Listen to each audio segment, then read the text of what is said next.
Hello students, Mr. John here. Welcome back to school. It's probably about October 9th. Hope you enjoyed your long weekend. Today, in our Religions of the World chapter, we're talking about Islam.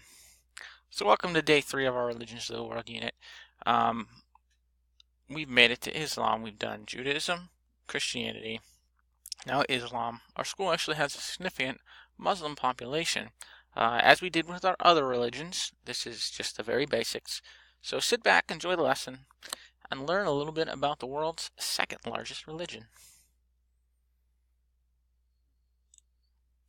So, the center of Islam and the heartland of the Arabian people would, of course, be the Arabian Peninsula, which you can see right here on the big old world map. Before the creation of Islam, Arabia was populated by nomadic tribes called Bedouins. The harsh climate of the peninsula kept the people somewhat separated from their neighbors, but some cultural interactions and trade still occurred. The Bedouin groups began forming tribes that traveled together and competed with other tribes for land and water. By about 500 AD, these nomadic tribes began to settle down. Farming became more commonplace, as did livestock and commerce trade. As trade increased, towns grew, and important trade destinations were more or less created. Towns grew up where the trade happened. The most important of these trading cities was Makkah, also known as Mecca. Mecca was not only an important merchant city, but the center of religion in the Arabian Peninsula. Within Mecca was the Kaaba, a square structure surrounded by statues of the many Arabian gods. The most important of these gods at the time was Allah the Creator. Alright, so that's our sort of historical background. Let's get into the origins of Islam. Islam arose in the peninsula around 600 AD with the teachings of Muhammad. Muhammad was the orphan son of a merchant family in Mecca. It is said Muhammad was displeased with what he saw in Mecca. There was greed and corruption and those types of things. Seeking answers to these problems, he went to a cave to pray. In 610 AD, he had a vision from Allah that called on him to preach Islam. Muhammad went back to the city and began preaching. He claimed that Allah was the only God, so it had been polytheistic, and Allah had been a part of that polytheistic religion. And now Muhammad is saying there's only one God, and it's Allah. He preached equality and good deeds. The leaders of the city did not like this, and they didn't like Muhammad. He was attracting the poor, and his preaching might undermine their power and authority. So Muhammad and his followers ended up leaving Mecca, moving to a new city, which they named Medina. Now, Muhammad was a skilled religious and political leader. He laid the foundations for an Islamic state, complete with its own army of followers.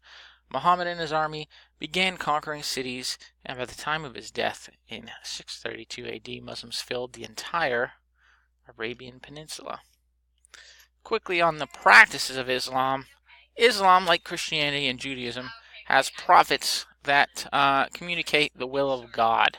In Islam, Muhammad was the last and most important of these prophets.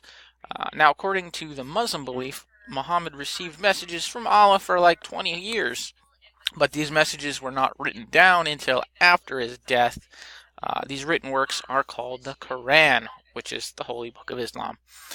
Islamic people practice the 5 pillars of Islam, which are belief, prayer, charity, fasting, and pilgrimage. Here you can see them, some pillars. A quick summary on Islam in the world. It's kind of hard to summarize an entire religion, but know this. Islam spread rapidly, sometimes through conquest, sometimes through other means. As it grew, different sects formed, such as the Sunni and the Shia.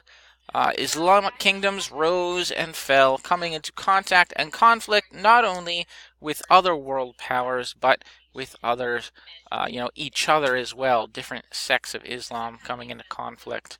There's much more history to Islam.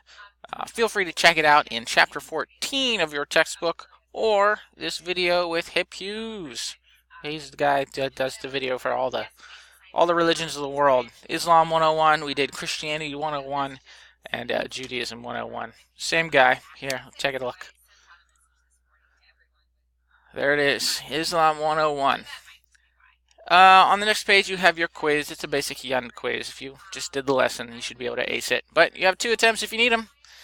That's all for today. Tomorrow we're going to get into Hinduism, followed by Buddhism, and that's where we're headed.